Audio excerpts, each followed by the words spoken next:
How's it going, everybody? Today I'm going to talk about a fairly contentious topic, and that is the name used for MECFS. Is it ME? What does ME stand for? Is it CFS? What does CFS stand for? Why are they lumped together? What's going on here? So if you're new to this illness, you might be slightly confused. And even if you've had this illness for many years, you still might be slightly confused, and I don't blame you. So before I jump in, let me disclose a few things. This is just my opinion, and I understand that different regions of the world, different countries have different criterias, they have different names, and I'm not saying I'm right and anyone else is wrong. This is just my view, and I'd like to hear your view in the comments because I know a lot of people have different opinions on this, and a lot of people might disagree with me. But I'm just going to jump in and share a little bit about what I think and why I go by MECFS and what my opinion is. So ME stands for myalgic encephalomyelitis. It's a mouthful. Um, when I have severe brain fog, I can't get that one out sometimes, so I stick to ME.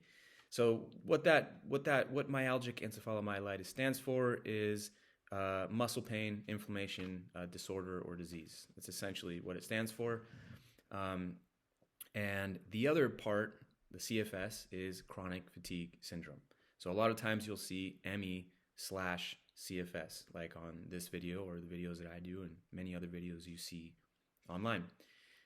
Chronic fatigue syndrome, I think, is where it gets a little contentious, and I'll explain why. My view, and this is just my view, chronic fatigue syndrome is just a symptom of ME. It's not an illness. It doesn't mean that if you've been diagnosed with CFS that you're not sick. I'm not saying that. I just think that a lot of doctors aren't well versed yet in ME, and I think the ME community hasn't organized the way it should yet. But chronic fatigue is just one of many, many, many symptoms that are debilitating with ME and CFS.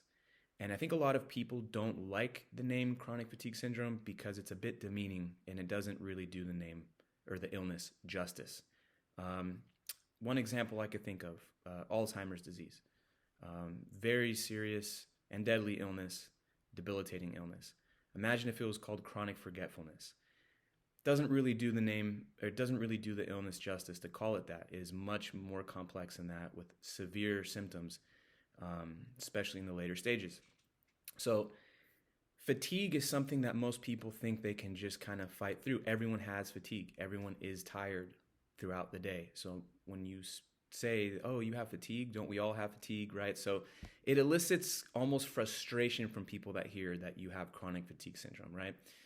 It also, I'll link a video somewhere up here about all the symptoms of ME/CFS, or some of the most debilitating, I should say, because it's kind of an endless list of symptoms. So just saying, oh, I'm just chronically fatigued, just really does upset a lot of people because it's just one of many symptoms. Chronic fatigue syndrome is classified by someone who's had fatigue lasting 6 months or more and isn't solved by rest. So anyone that has ME/CFS understands that that is just a tiny, tiny fraction of this illness. Now, why do I continue to use ME/CFS if I'm not a big fan of CFS?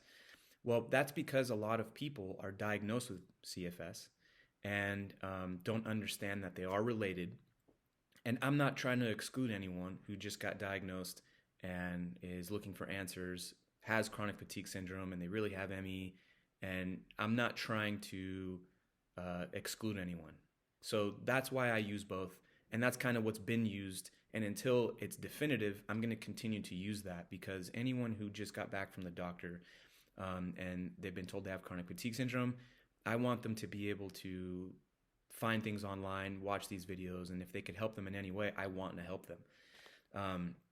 And chronic fatigue syndrome, and you might just have chronic fatigue syndrome at first. You might only be dealing with fatigue that doesn't get better with rest, and then it might be the very, very early stages of ME where you start developing brain fog, muscle pain, stomach issues, the list goes on. So to me, I'd rather be inclusive of everybody, even though I'm not a big fan of the name, chronic fatigue syndrome.